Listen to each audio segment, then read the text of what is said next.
Jalan Adis Kadir menuju kursi hakim MK hanya butuh waktu singkat. Uji kelayakan dan kepatutan Adis Kadir terkesan hanya sekedar formalitas. Fit and proper test yang dilakukan tak lebih dari 30 menit, bahkan digelar tanpa pendalaman materi oleh para peserta rapat. Alasannya sederhana, karena para peserta sudah kenal beliau. DPR memang memiliki hak untuk mengusulkan calon hakim MK, seperti diatur di pasal 24C ayat 3 Undang-Undang Dasar 1945. Namun, Undang-Undang MK secara tegas memerintahkan pencalonan hak konstitusi dilaksanakan secara transparan dan partisipatif, bagaimana ketentuan pasal 19 Undang-Undang MK. Belum lagi di pasal 20 Undang-Undang MK, seleksi calon hakim harus objektif, akuntabel. Mereka para elit politik yang tidak suka dengan Mahkamah Konstitusi lalu akan mengotak-atik, dan otak-atiknya itu hanya berkaitan dengan jabatan hakim.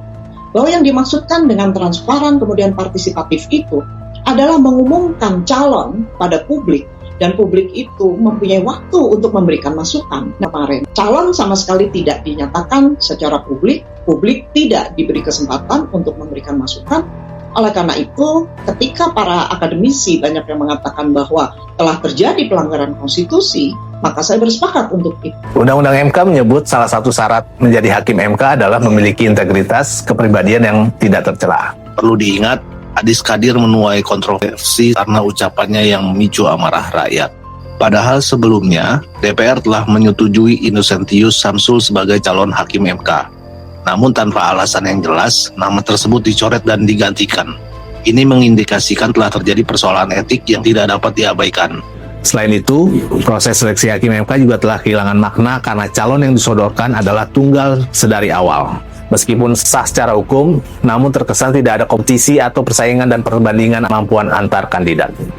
Mengutip pasal 18 ayat 1 Undang-Undang MK yang menyebutkan bahwa hakim konstitusi diajukan masing-masing 3 orang oleh Mahkamah Agung, 3 orang oleh DPR, dan 3 orang oleh Presiden untuk ditetapkan dengan keputusan Presiden.